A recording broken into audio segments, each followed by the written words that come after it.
Hello, स्वागत है आपका मेरे चैनल पर। देखिए, ये एक नया वीडियो आ गया है आपके लिए वन लाइन्स पॉलिटी का। और आर्टिकल 356 तक मैंने ऑलरेडी अपलोड कर दिया है। अगर आपने नहीं देखा है तो उसको जाके देख लीजिए प्लेलिस्ट में। यहाँ तक का वीडियो कंप्लीट पड़ा हुआ है। टोटल 12 वीडियोस मैंने दे दिया है ऑलरेडी। ये इस सीरीज का 13वां वीडियो है और इसको कंटिन्यू करते हैं और आगे बढ़ते हैं। प्रेसिडेंट हम पढ़ रहे थे तो प्रेसिडेंट में थोड़ा सा रह गया है। इसके बाद अपन पढ़ेंगे वाइस प्रेसिडेंट। तो चलिए प्रेसिडेंट देख लेते हैं। देखिए, इसमें क्या कह रहा है कि the president can exercise his discretionary power without taking the advice of council of minister. देखिए, काउंसिल ऑफ मिनिस्टर्स से बिना परमिशन लिए हुए या एडवाइस लिए हुए अपने डिस्क्रिशनरी पावर को प्रेसिडेंट यूज कर सकता है फॉलोइंग केसेस में। क्या केसेस हैं? तो पहला केस ये है, in case of hung assembly. In case of hung assembly, ठीक है। ये हंग असेंबली क्या होता है? हंग असेंबली, देखिए लोअर हाउस में हंग असेंबली ये होता है जब, ध्यान से सुनिएगा, जब भी कोई लेजिस्लेटिव बॉडी में जैसे कि विधानसभा या लोकसभा में किसी पार्टी या कोएलिशन गवर्नमेंट, किसी पार्टी या कोएलिशन कोएलिशन गवर्नमेंट को मेजोरिटी सीट्स नहीं मिलती है। इसका मतलब यह हुआ कि किसी भी पार्टी या गठबंधन को अधिकांश सीट्स नहीं मिली है, यानी मेजोरिटी सीट्स नहीं मिली है, और इसी वजह से सरकार को स्थापित करने में मुश्किल हो रहा है। तो इस स्थिति में क्या होगा कि अलग अलग पार्टी जो है, अलग अलग पार्टी क्या करेगा, मिलकर सरकार बनाने की कोशिश करेंगे, ठीक है। लेकिन ये थोड़ा चुनौतीपूर्ण हो सकता है और स्थिर सरकार जो है उसके लिए समर्थन प्राप्त करना बहुत मुश्किल होता है। तो ये होता है हमारा हंग असेंबली, ठीक है। इसके बाद है कि passage of no confidence motion. तो ये आप जानते ही होंगे, नो कॉन्फिडेंस मोशन ऑलरेडी मैं आपको बता चुका हूं ऊपर के वीडियोस में। एक बार आप जाके देखिएगा नो कॉन्फिडेंस मोशन क्या होता है, ठीक है। अगर आप कहेंगे तो मैं नो कॉन्फिडेंस मोशन पे एक अलग से वीडियो भी बना दूंगा, ठीक। चलिए, अगला है death of incumbent prime minister. जो प्राइम मिनिस्टर है उसकी अगर डेथ हो जाती है उस केस में। और वाइल रिकंसिडरेशन ऑफ बिल्स और reconsideration of an advice given by council of ministers while exercising pocket veto, यानी पॉकेट वीटो को यूज करने के लिए इस केस में बिल को रिकंसिडर या कंसीडर करने के केस में काउंसिल ऑफ मिनिस्टर्स से उसको एडवाइस क्या कह रहा है, while consideration of bills or reconsideration of an advice given by council of ministers और while exercising pocket veto, ये करने में उसको council of ministers का क्या है, एडवाइस नहीं लेना पड़ता। वो डायरेक्ट क्या है, अपना डिस्क्रिशनरी पावर यूज कर सकता है। इसके बाद एक क्वेश्चन कह रहा है, which article provide for constitutional limitations on the president power. President के पावर, ठीक है, उस पे कॉन्स्टिट्यूशनल लिमिटेशन कौन सा आर्टिकल लगाता है? तो ये हो जाएगा आर्टिकल 53, आर्टिकल 75, आर्टिकल 74(1) और आर्टिकल 75(3). याद रखिएगा, 75, 74, 75(1), 75(3), 74(1) और 53(1).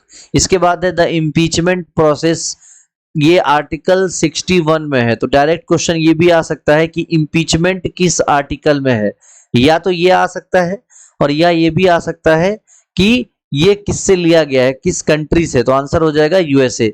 इसके बाद अपन चलते हैं, आगे बढ़ते हैं। देखिए अगला क्वेश्चन क्या कह रहा है। अगला है, which schedule of constitution deals with salary, emolument, allowance, privilege और प्रिविलेज ऑफ द प्रेसिडेंट। तो ये देखिए मैं आपको ऑलरेडी बता चुका हूं, एक कोड भी दिया था, टीयर्स ऑफ ओल्ड पीएम। ये मैंने कोड दिया था, किस लिए दिया था? ये कोड दिया था सारे शेड्यूल्स याद करने के लिए, टीयर्स ऑफ ओल्ड पीएम। इसमें सैलरी देखिए आपको क्या कह रहा है, ये विच शेड्यूल ऑफ द, तो ये है सेकंड शेड्यूल, यानी कि ई से क्या हो जाएगा, इमोल्यूमेंट्स। ये क्या हो जाएगा, ई से इमोल्यूमेंट्स। तो आंसर क्या हो जाएगा, इमोल्यूमेंट, सैलरी, पर्क, इन सब की बातें करता है सेकंड शेड्यूल। तो आंसर क्या हो जाएगा, सेकंड शेड्यूल। इसके बाद है bills requiring prior approval of president before introduction in parliament, यानी इन बिल्स के लिए प्रायर अप्रूवल यानी पहले ही अप्रूवल लेना पड़ेगा। तो कौन कौन से बिल्स है, मनी बिल, फाइनेंशियल बिल, ठीक है।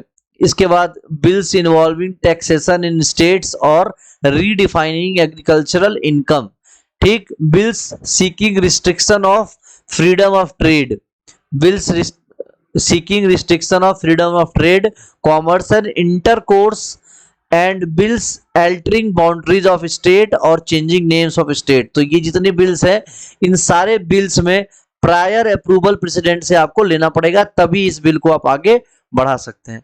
चलिए और आगे बढ़ते हैं और आगे क्वेश्चंस देखते हैं। अगला है कि for a candidate to be eligible for a presidential election he should be a member of which house. किस हाउस का मेंबर वो होना चाहिए। तो ऐसा कोई जरूरी नहीं है, no such requirement, but he should be qualified for the election as a member of Lok Sabha. तो डायरेक्ट यही ऑप्शन में रहेगा आपके कि कोई रिक्वायरमेंट नहीं है, लेकिन वो इतना क्वालिफाई होना चाहिए कि वो मेंबर ऑफ लोकसभा के लिए इलेक्शन लड़ सके। ठीक है, क्लियर है। इसके बाद है the president is eligible for re election yet no president other than Rajendra Prasad has had held the office for 2 terms.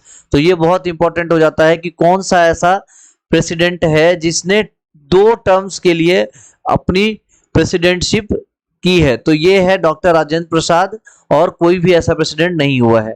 हालांकि ये लोग एलिजिबल होते हैं दूसरी बार री इलेक्शन के लिए, लेकिन किसी ने इसको ऑप्ट नहीं किया है। चलिए आगे बढ़ जाते हैं और आगे कुछ और क्वेश्चंस को देखते हैं, महत्वपूर्ण क्वेश्चंस जो कि इंपॉर्टेंट है। चलिए आगे बढ़ते हैं। देखिए यहां से देखते हैं, the president can be remove from his office through the process of impeachment. तो एक ही ग्राउंड है जिस ग्राउंड पे आप प्रेसिडेंट को हटा सकते हैं, on the grounds of violation of constitution. ये बहुत इंपॉर्टेंट है, दूसरा कोई ग्राउंड ही नहीं है जिसपे आप प्रेसिडेंट को हटा सकते हैं। इसके बाद है the impeachment bill at the president needs to be passed by what majority. तो ये हो जाएगा 2/3 majority, 2/3 of the total membership of that house. Special majority इसको कहते हैं। तो क्वेश्चन ये भी आ सकता है कि स्पेशल मेजोरिटी क्या होता है। स्पेशल मेजोरिटी क्या होता है, तो इम्पीचमेंट बिल के लिए स्पेशल मेजोरिटी चाहिए, और होता क्या है वो 2/3 ऑफ द टोटल मेंबरशिप। जो टोटल मेंबरशिप है हाउस का, जिस भी हाउस में ये बात उठी है, ये आवाज उठी है कि चलो भैया इम्पीचमेंट करना है, यहाँ पे 2/3 ऑफ टोटल मेंबरशिप उसको सपोर्ट करना चाहिए। इसके बाद है if the office of the president falls vacant by resignation, removal और डेथ। किसी भी वजह से अगर प्रेसिडेंट का जो पद है वो अगर खाली है, वेकेंट है, तो उस केस में क्या होगा कि इलेक्शन अभी तुरंत तो वाइस प्रेसिडेंट को बना दिया जाएगा, लेकिन उस केस में होगा क्या कि इलेक्शन करवाना पड़ेगा 6 महीने के अंदर। ठीक है, और वैकेंसी को फिल करना होगा। इसके बाद है कि vice president acts as a president till the election of new president. ठीक है, किस केस में, तो व्हेन वैकेंसीज को जो बता दिया हूं, रेजिग्नेशन, रिमूवल और डेथ। डेथ के केस में जो है ऐसा होता है। चलिए आगे बढ़ते हैं और कुछ अच्छे और सवालों को देखते हैं कि the process of impeachment as provided under article 61 is what type of process. What type of process, तो कह रहा है कि इम्पीचमेंट जो है ये किस तरह का एक प्रोसेस है। ठीक है, तो ये किस तरह का प्रोसेस है, क्वेसी जुडिशियल प्रोसेस।